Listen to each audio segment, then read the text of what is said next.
ओम शांति, ओम शांति, ओम शांति। बाबा कह रहे मीठे बच्चे, तुम्हारा ये झाड़ बहुत मीठा है। इस मीठे झाड़ को ही कीड़े लगते हैं। ये झाड़ बहुत मीठा है, लेकिन कीड़ा भी किसको लग रहा है? मीठे झाड़ को ही। कड़वा चीज़ में थोड़ी कोई कीड़ा लगेगा, या जिस पेड़ में फल नहीं उसमें कोई पत्थर मारेगा क्या? तो अगर कीड़ा भी लग रहा है तो हम लोगों को उपाय करना है। जैसे कि कीड़ा क्या है? कीड़ा क्या है? कभी 63 जन्मों का संस्कार है, कभी गुस्सा उत्पन्न हो जाएगा अचानक से, कभी लोभ उत्पन्न हो जाएगा। ये सब कीड़ा है, विकारों का कीड़ा लग जा रहा है। तो इसीलिए हमें मन मनाभाव का मतलब क्या हुआ कि हमें बीच बीच में बाबा को बहुत प्यार से याद करके वो जो बीमारी नज़र आ गया उसको तुरंत सौंप देना है। ये नहीं ऐसा क्यों हुआ, ऐसा नहीं होना चाहिए, ये तो बहुत बड़े हैं, इनके अंदर तो बिल्कुल भी नहीं होना चाहिए, ये सब नहीं। बड़े या छोटे नहीं, बाबा तो बोला ना कर्मातीत अवस्था तक ये जाएगा, और कर्मातीत अवस्था जैसे जैसे पहुंचने लगेंगे वो सारा विकारों का अंत अपने आप होता जाएगा। तो इसीलिए बाबा कह रहा है तुम्हारा ये झाड़ सच में बहुत मीठा है, लेकिन अभी इस मीठे झाड़ को कीड़े लगते हैं। कीड़ों को समाप्त करने की दवाई है मन मनाभाव। बाबा को प्यार प्यार से याद करना है कि बाबा जो कमी कमजोरी नजर आ रहा वो सब समाप्त हो। प्रश्न है, पास विद ऑनर होने वाले स्टूडेंट की निशानी क्या होगी? उत्तर, वह सिर्फ एक सब्जेक्ट में ही नहीं लेकिन सभी सब्जेक्ट पर पूरा पूरा ध्यान देंगे। स्थूल सेवा को भी की भी सब्जेक्ट अच्छी है, बहुतों को सुख मिलता है, इससे भी मार्क्स जमा होते हैं, लेकिन साथ साथ ज्ञान भी चाहिए तो चलन भी चाहिए। दैवी गुणों पर पूरा अटेंशन हो, ज्ञान योग पूरा हो तब पास विद ऑनर बनेंगे। बाबा बहुत सुंदर पास विद ऑनर का निशानी बताया है कि स्थूल सेवा जैसे कि कोई बाहर का झाड़ू कर लेते हैं या बर्तन कर लेते हैं, तो वो भी सेवा भोली दादी क्या करती थी? वह केवल भोजन बनाती थी वो तो, लेकिन बाबा उनके अंदर ज्ञान का भी था, धारणा भी था उनका सब कुछ। तो बाबा इसीलिए कहा कि अच्छा है कि आप स्थूल सेवा करते हो तो उससे बहुत सुख मिलता है, उससे भी नंबर जमा होता है, लेकिन सभी सब्जेक्ट में ज्ञान भी होना चाहिए, योग भी होना चाहिए, धारणा भी होना चाहिए और सेवा भी होना चाहिए। चारों ही सब्जेक्ट में। कोई बोले नहीं हमको केवल सेवा करना, वो भी गलत है। फिर कोई बोले कि नहीं हम तो अपना ज्ञान योग में मस्त रहते हैं, हमको ज़रूरत नहीं है, ये भी नहीं। फिर कोई बोल रहा है कि हम तो धारणा कर रहे हैं ना, ये भी नहीं। बाबा कहता चारों ही सब्जेक्ट में होना चाहिए एक्यूरेट। फिर तन मन धन तीनों का सेवा एक्यूरेट, समय श्वास संकल्प को सफल करना, ये तीनों एक्यूरेट, हर चीज़ में एक्यूरेसी होना चाहिए, तब जाके पास विद ऑनर बनते हैं। तो दैवी गुणों पर पूरा टेंशन होना चाहिए। दैवी गुण क्या है? जो परमात्मा सिखा रहा है ना दैवी गुण, वो उस पर अटेंशन देना है। ज्ञान योग पूरा हो तब पास विद ऑनर हो सकेंगे। तो इन सब चीज़ों का ज्ञान होना चाहिए कि हमारे अंदर कमी, देखिए बीच बीच में कमी कमजोरी तो नज़र आएगा ना। पहले कमी कैसे नज़र आता है? जब हम ज्ञान में आते हैं तो ज्ञान सुने तो सच में ये कमी है मेरे अंदर, अंदर में महसूसता होता है। उसके बाद फिर वो दिखने लगता है, हमारे चेहरे चलन में दिखने लगता है। उसके बाद लौकिक परिवार वाले बोलने लगते हैं हाँ तुम्हारे अंदर ये कमी है। उसके बाद अलौकिक परिवार वाले बोलने लगते हैं हाँ तुम्हारे अंदर ये कमी है। तो ये कमियों को दिखाया जा रहा है। संगठन जैसे जैसे बड़ा होगा आपका सूक्ष्म से भी सूक्ष्म कमियों पर भी अटेंशन सबका जाएगा, और ये जाएगा तो इसमें ये नहीं सोचना मेरा तो बदनामी हो गया, लोग अब क्या कहेंगे, ये नहीं सोचना है। दिखा निकल जाएगा, निकलने के लिए दिखा, और बुरा लगा वो भी कल्याणकारी। चलो बुरा लगा हमको तो हम और अटेंशन देंगे ना कि दोबारा ये गलती ना हो। तो ये सारा चीज़ पास विद होनर की निशानी है कि वो कभी भी मूंझेंगे नहीं कि हमसे ये गलती हो गया, अब लोग क्या समझेंगे। तो अरे बुराइयों से ही तो निकले हैं ना, ऐसा थोड़ी है कि हम देवी देवता बनकर और डायरेक्ट आ गए हैं संगम युग पर, नहीं। तो पासविद होने का निशानी ज्ञान और योग पूरा होना चाहिए। ज्ञान भी समझ होना चाहिए और योग भी बाबा से पूरा होना चाहिए। गीत बजा है, न वो हमसे जुदा होंगे न उल्फत दिल से निकलेगी, है ना। बाबा को कभी भी जुदा नहीं होने देना है। ओम शांति। बच्चों ने क्या सुना? बच्चों की किससे दिल लगी हुई है, जान रहे हैं ना, किससे दिल लगाए हैं? बाबा से। तो फिर कोई छूटे या आए या इससे कोई फर्क नहीं पड़ता है। बहुत मतलब सूक्ष्म है ये, कि अगर बीच बीच में तो ये परिस्थिति आता है कि अपने मन का होता है, तन का आता है, लोगों का आता है, बड़े संगठन का आता है, हर तरह से लगेगा जैसे अब खत्म हो गया, लेकिन वहीं से शुरुआत होता है एक नई सीढ़ी की। तो गाइड से दिल लगा हुआ है। गाइड क्या क्या दिखलाते हैं? स्वर्ग, बाबा कहता है कि स्वर्ग में जाने का गेट दिखाते हैं। बच्चों को नाम भी दिया गया है, गेटवे टू हेवन, ये नाम लिखा रहता है गेटवे टू हेवन। तो स्वर्ग में जाने का रास्ता है। तो स्वर्ग का फाटक कब खुलता है? अभी तो हेल है ना, हेवन का फाटक कौन खोलते हैं और कब? हेवन का फाटक कौन खोलते हैं? शिव बाबा खोलते हैं। तो तुम ये बच्चे जानते हो, तुमको तो सदैव खुशी रहती है कि शिव बाबा हमारे लिए फाटक खोल रहे हैं। हेवन में जाने के लिए रास्ता तुम भी जानते हो। मेले प्रदर्शनी द्वारा तुम ये दिखलाते हो कि मनुष्य स्वर्ग के द्वार कैसे जा सकते हैं। चित्र तो तुमने बहुत बनाए हैं। बाबा पूछते हैं, इन सब चित्रों में कौन सा ऐसा चित्र है जिससे हम किसी को भी समझा सके कि यह स्वर्ग में जाने का रास्ता? कौन सा चित्र है? उस समय सभी बच्चों से पूछा गया था, तो सभी बच्चे बोले गोले का चित्र, मतलब स्वास्तिका का चित्र। तो चित्र स्वर्ग में जाने का गेट सिद्ध करता है, क्योंकि उसमें दिखाता है ना सतयुग, त्रेता, द्वापर, कलयुग, उसमें घड़ी का चित्र दिखाते हैं, कांटा का, कि अब ये एंट्री कर रहा है सतयुग में। तो चित्र जाने का गेट सिद्ध होता है। यही राइट है। ऊपर में उस तरफ है नर्क का गेट और उस तरफ है स्वर्ग का गेट। इधर है नर्क, कांटा को दिखाते हैं ना, इधर है नर्क कलयुग और इधर होता है स्वर्ग, बीच में कांटा अभी लगा हुआ है। तो बहुत बिल्कुल क्लियर है इसमें। तो यहाँ से सब आत्माएं भागती हैं शांति धाम, फिर आती हैं स्वर्ग। स्वर्ग में यह गेट है। सारे चक्र को भी गेट नहीं कहेंगे, सारे चक्र को भी गेट नहीं कहेंगे। मतलब जैसे सतयुग से त्रेता में पहुंचे तो उसको गेट नहीं कहेंगे, वो तो नीचे उतर रहे हैं। और यहाँ पर क्या है, एकदम कलयुग से निकलकर हम लोग सतयुग में जा रहे हैं, ये गेट है। दुख से निकलकर सुख का गेट में जा रहे हैं। एक अलग ही दुनिया, एक दिन है तो एक रात है। तो रात से निकले तब दिन में आए। अब दिन में ही दोपहर होता है, शाम होता है, तो इसमें कोई गेट तो नहीं नजर आया, चलो दिन में ही कम हुआ, लेकिन एकदम रात से दिन में जाना। तो ऊपर में जहाँ संगम दिखाया वहाँ पूरा गेट है, जिससे आत्माएं निकल जाती हैं और फिर नई दुनिया में जाती है। बाकी सब शांति धाम में रहती हैं। कांटा दिखाता है, यह नर्क है, यह स्वर्ग है, कांटा दिखाता है। सबसे अच्छा फर्स्ट क्लास समझाने का ये चित्र है, स्वास्तिका गोला का चित्र, बिल्कुल क्लियर है। गेटवे टू हेवन, यह बुद्धि से समझने की बात है ना। अनेकों धर्मों का विनाश और एक धर्म की स्थापना हो रही है। सभी धर्मों का विनाश, शरीर के जितने भी धर्म है, चाहे तो हिंदू, मुस्लिम, सिख, ईसाई कह दें, या जात पात का धर्म कर दें, या तो फिर नर नारी, माता पिता, भाई बहन, ये सब धर्म कह दें, सभी धर्मों का अंत होता है। और एक धर्म, मैं आत्मा हूँ, अपने स्वधर्म में टिकते हैं। तुम जानते हो हम सुख धाम में जाएंगे, बाकी सब शांति धाम में चले जाएंगे। गेट तो बड़ा क्लियर रहना चाहिए। यह गोला ही मुख्य चित्र है। इसमें नर्क का द्वार और स्वर्ग का द्वार दोनों बहुत क्लियर नजर आता है। स्वर्ग के द्वार में जो कल्प पहले गए थे वही जाएंगे, बाकी सब शांति द्वार में चले जाएंगे। सारे बच्चे शांति द्वार में चले जाएंगे।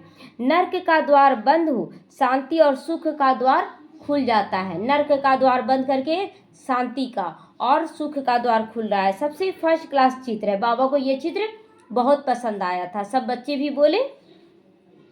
तो बाबा हमेशा कहते त्रिमूर्ति और दो गोले, यह चक्र फर्स्ट क्लास चित्र है, कहीं भी ले जाने के लिए प्रदर्शनी में समझाने, और इजी भी होता है ना। त्रिमूर्ति का भी चित्र समझाने में इजी है और गोला का भी चित्र है। तो जो भी आए उनको पहले ये इस चित्र पर ही समझाओ। स्वर्ग में जाने का ये गेट है। आज से बाबा हम लोगों को बताया कि सबसे पहले स्वास्तिका पर समझाना है। तो यह नर्क है, यह स्वर्ग है। नर्क का अभी विनाश होता है, मुक्ति का गेट खुलता है। इस समय हम स्वर्ग में जाएंगे, बाकी सब शांति धाम में जाएंगे। कितना सहज है। स्वर्ग द्वारा सभी तो नहीं जाएंगे, वहाँ तो इन देवी देवताओं का राज्य था। तुम्हारी बुद्धि में स्वर्ग द्वार चलने के लिए अभी हम लायक बन रहे हैं। जितना लिखोगे, लिखेंगे, पढ़ेंगे, होंगे नवाब, रूलेंगे, पी लेंगे तो होंगे खराब। रोएंगे और पी लेंगे का मतलब क्या है?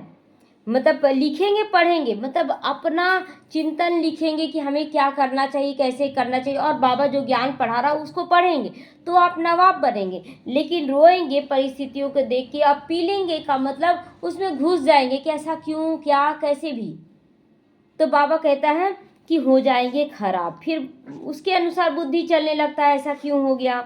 तो सबसे अच्छा चित्र यह गोले का, बुद्धि में समझ सकते हो कि एक बार चित्र देखा फिर बुद्धि से काम लिया जाता है ना कि कहाँ क्या करना है।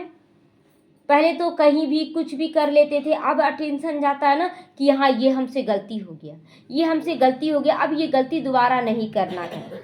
तो तुम बच्चों को सारा दिन ये ख्यालात चलना चाहिए, कौन सा चित्र मुख्य है जिस पर हम अच्छी रीति समझा सकते हैं। गेटवे टू हेवन, यह अक्षर अंग्रेजी में बहुत अच्छा लिखा हुआ है। तो अभी अनेक भाषाएं हो गई हैं। हिंदी अक्षर हिंदुस्तान से निकला, हिंदी अक्षर हिंदुस्तान से निकला है। हिंदुस्तान अक्षर कोई राइट नहीं है, इसका तो असूल नाम तो भारत ही है, भारत खंड वो कहते हैं। यह तो गलियों आदि के नाम बदल जाते हैं ना, गली के नाम, जैसे कि आप देखिए कि कोई भी जगह का नाम होता है ना, जैसे कि बोकारो ले लीजिए, नाम है, अब बोकारो में भी इस गली में जाइए तो ये मोहल्ला है, इस गली में जाइए तो ये मोहल्ला, नाम अलग अलग पड़ गया ना। उसी तरह पूरा है भारत, लेकिन जब गली मोहल्ला निकलने लगा तो कभी चीन पड़ गया, कभी फ्रांस पड़ गया, पाकिस्तान पड़ गया, सब तो भारत से ही निकला है। तो खंड का नाम थोड़ी बदलता है। महाभारत इसीलिए अक्षर दिया जाता है, महाभारत अक्षर। तो सब में भारत ही याद आता है, गाते भी भारत देश हमारा। तो हिंदू धर्म कहने में से भाषा भी हिंदी कर दी है, भाषा भी हिंदी कर दी है। यह अनराइटियस है, ये गलत अक्षर है हिंदी। वहाँ का भाषा क्या होगा, हिंदी भाषा होगा सतयुग में,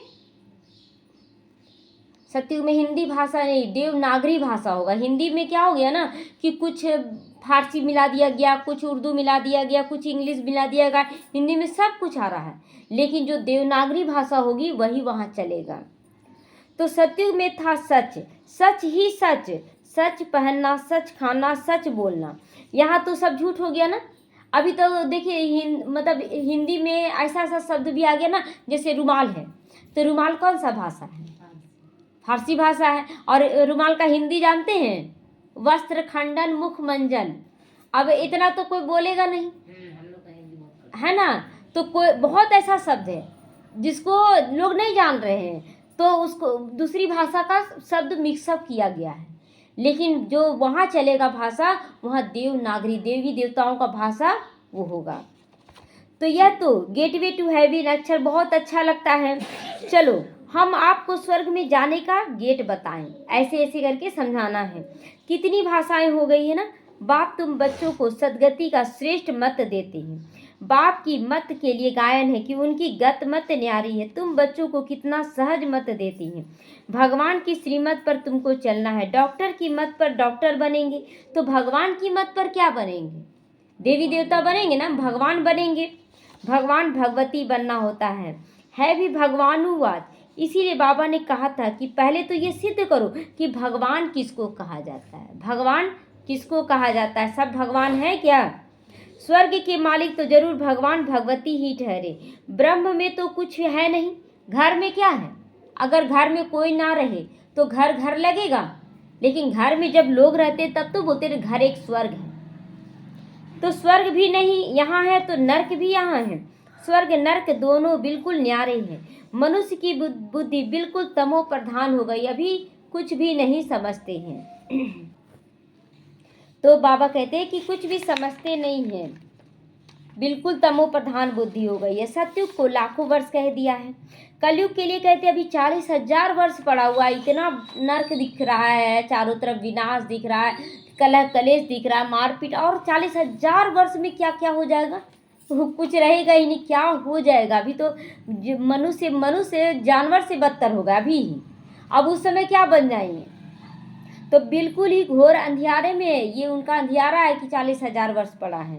अभी तुम बच्चे जानते हो बाप हमको हेवन में ले जाने के लिए ऐसा गुणवान बनाते हैं। मुख्य फूरना ही यह रखना है कि हम सतो प्रधान कैसे बने। बाप ने बताया है कि माँ मेकम याद करो, चलते फिरते काम करते बुद्धि में यह याद रहे। आशिक मासूक भी कर्म तो करते हैं ना, कर्म छोड़ते तो नहीं है, हाँ मन से वो एक दूसरे को याद करते रहते हैं। तो यहाँ भी बाबा क्या बोला कि बच्चे मन बनाओ और तुम मुझे याद करो। भक्ति में भी कर्म तो करते हैं ना, बुद्धि में उनकी याद रहती है, उनको याद रहती। याद करने के लिए माला फेरते हैं। भक्ति मार्ग में क्या करते हैं, एक थैली में माला ले लेते हैं और राम राम राम राम करते याद करने के लिए। हमें माला वाला नहीं लेना है, हमें तो मन बुद्धि से याद करना है। तो बाप भी घड़ी घड़ी कहते बच्चे मुझे याद करो, सर्वव्यापी कह देते हैं। तो फिर याद किसको करोगे, किसको करेंगे याद? सर्वव्यापी है तो पत्थर ठीक कर, देवी देवता साधु महात्मा किसको किसको याद करेंगे? तो बाप समझाते हैं तुम कितने नास्तिक बन गए हो। नास्तिक का मतलब ये नहीं कि आप पूजा कर रहे हैं, पूजा नहीं कर रहे तो नास्तिक हैं, या पूजा कर रहे हैं तो आप आस्तिक हैं। नास्तिक और आस्तिक का मतलब जानना न जानने से मतलब है कि अगर आप भगवान को जान रहे तो आप आस्तिक हैं, पहचान करके कर रहे हैं। अगर आप नहीं जान रहे तो आप नास्तिक हैं। तो बाप को नहीं जानते हैं, कहते भी हैं ओ गॉड फादर, परंतु वह कौन है यह जरा भी पता नहीं।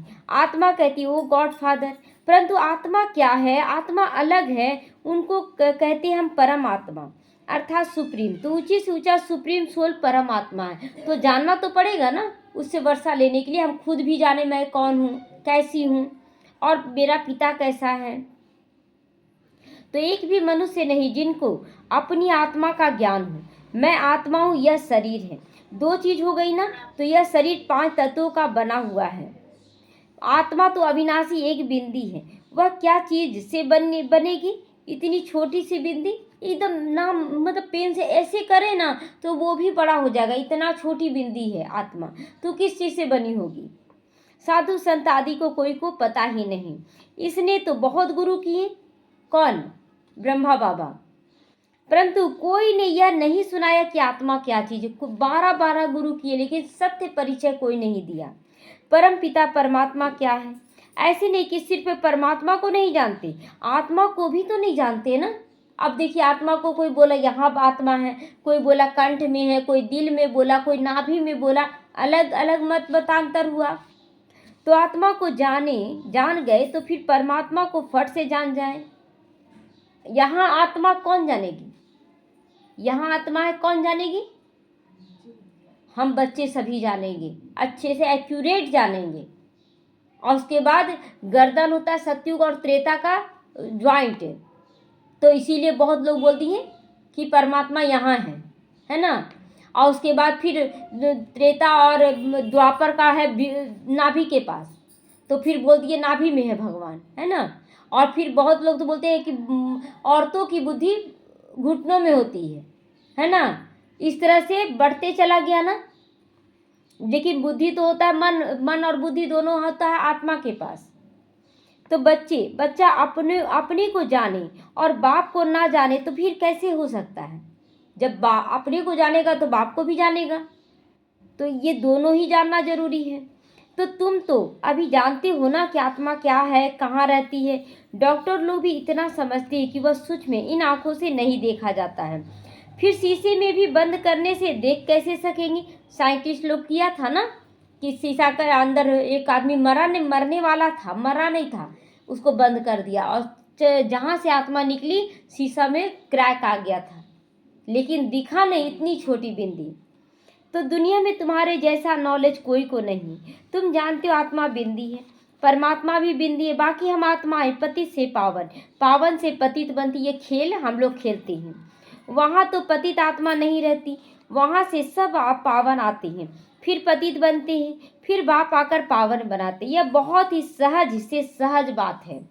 तुम जानते हो हमारी आत्मा 84 का चक्र लगाए अब तमो प्रधान बन गई है। हम ही 84 जन्म लेते हैं, एक की बात नहीं है, सारी आत्माओं की बात है। बाबा कहता है हम ही 84 जन्म लेते हैं, एक की ही बात नहीं है। बाप कहते मैं समझाता हूँ किनको? किनको बाबा समझाता है? शिव बाबा ब्रह्मा बाबा को समझाता है वो, और ब्रह्मा द्वारा फिर हम लोग समझते हैं। तो उसी तरह जैसे वो बाबा जिसके द्वारा बुलाता है तो पहले उसके अंदर में चल जाता है वो विचार, उसके बाद उस मुख से निकलता है। तो पहले बाबा किनको समझाता है? इनको, यानी कि ब्रह्मा बाबा को। सुनते तुम हो, मैंने इनमें प्रवेश किया है, इनको सुनाता हूँ, तुम सुन लेते हो। बाबा इनको सुना रहा और इनके मुख से हम सब बच्चे सुन लेते हैं। यह है रथ। तो बाबा ने समझाया नाम रखना चाहिए गेटवे टू हेवन। आज बार बार बाबा बोल रहा है गेटवे टू हेवन बोलो। तो परंतु इसमें भी समझाना पड़े ना कि आखिर है कैसे गेटवे टू हेवन। सतयुग में जो देवी देवता धर्म था अभी तो लोप हो गया, कोई भी देवी देवता नहीं है, कोई का भी पता नहीं। क्रिश्चियन भी पहले सतो प्रधान थे, फिर पुनर्जन्म लेते लेते तमो प्रधान बनते हैं। झाड़ भी पुराना होता है। तो यह वैरायटी धर्मों का झाड़ है। झाड़ के हिसाब से और धर्म वाले पीछे आते हैं। यह बना बनाया ड्रामा है। ऐसे थोड़ी कि कोई को टर्न मिल जाएगा तो सतयुग में आने का, ऐसा होगा क्या कि किसी को भी टर्न मिल जाएगा कि हाँ आ जाओ दूसरे धर्म वाले? नहीं, सबका अपना अपना टाइम है, जब जिसको आने का उसी समय आएगा। तो यह तो अनादि खेल बना हुआ है। सतयुग में एक ही आदि सनातन प्राचीन देवी देवता धर्म था। अब तुम बच्चों की बुद्धि में है कि हम स्वर्ग जा रहे हैं, बस यही रखना है। अगर बीच बीच में ऐसा कोई परिस्थिति आता है जिसमें हमारे विकार निकल जाएं, तो उसमें ये नहीं कि ग्लानि फील करना है। निकला है दिखने के लिए और दिखा है उसको समाप्त करने के लिए।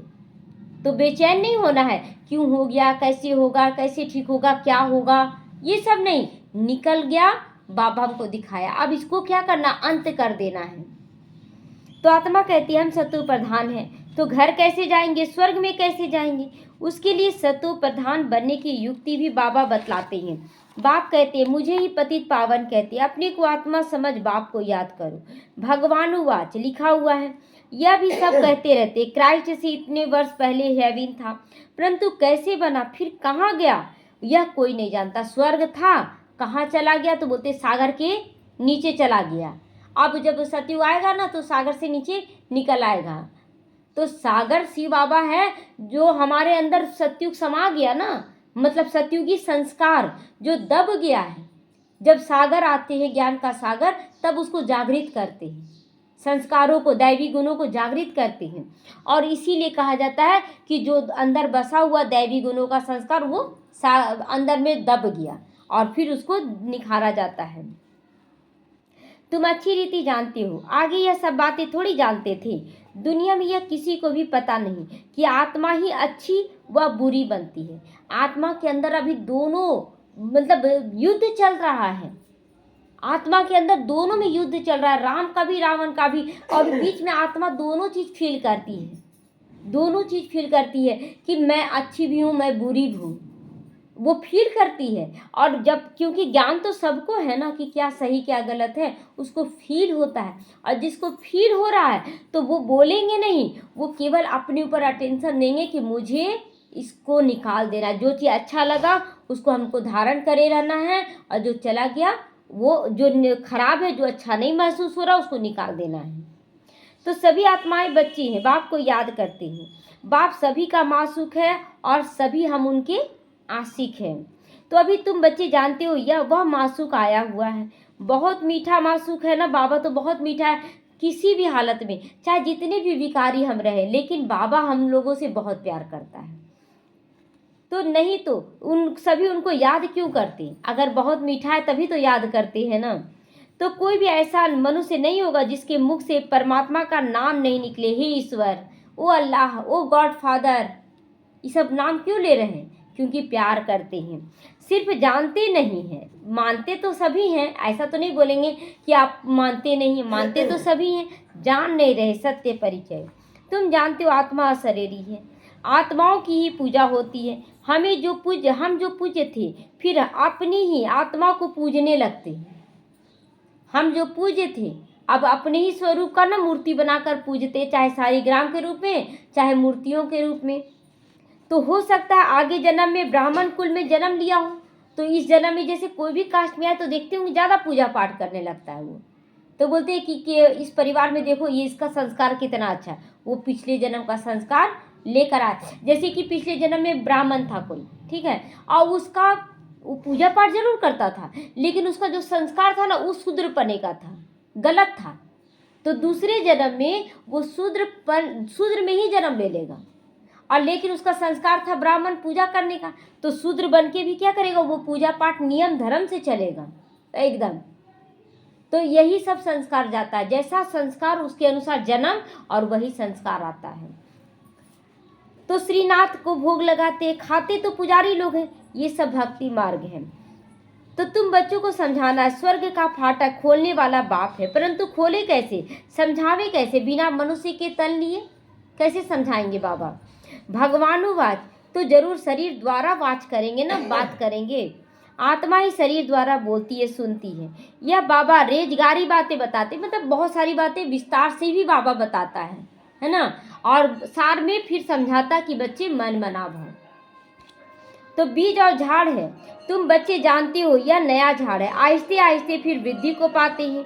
तुम्हारे इस नए झाड़ को कीड़े भी बहुत लगते हैं, बहुत कीड़ा लगता है। नया नया पत्ता देखते ना, उसको कीड़ा लगेगा, और जो पुराना पत्ता उसको कीड़ा लगेगा नहीं, नया पत्ता में तुरंत कीड़ा लग जा रहा है, क्योंकि वह नया झाड़ बहुत मीठा है। मीठे झाड़ को ही कीड़े आदि कुछ ना कुछ लगते रहते, इसीलिए दवाई देती रहनी है, कुछ ना कुछ दवाई बाबा देता रहता है अगर कोई भी कड़ा संस्कार है तो मन मनाभाव की दवाई बहुत अच्छी है। मन ही मन हम लोगों को चिंतन करना है कि कहाँ मेरे से गलती हो रहा है, उसको निकाल देना है। मन मनाभाव बाबा आपकी यादों से हम शक्तिशाली बन रहे हैं। तो मन मनाभाव न होने से कीड़े खा जाते। अगर नहीं मन में आता है कि गलत कर रहे हैं, बाबा से शक्ति लेकर मिटाना है, तो कीड़ा बड़ा होगा कि छोटा होगा, बड़ा हो जाएगा, और कीड़ा बच्चा भी दे देगा, बच्चा देगा कि नहीं कीड़ा। तो कीड़े वाली चीज क्या काम आएगी फिर, इसलिए एक थोड़ा सा आया तुरंत उसको समाप्त कर दे।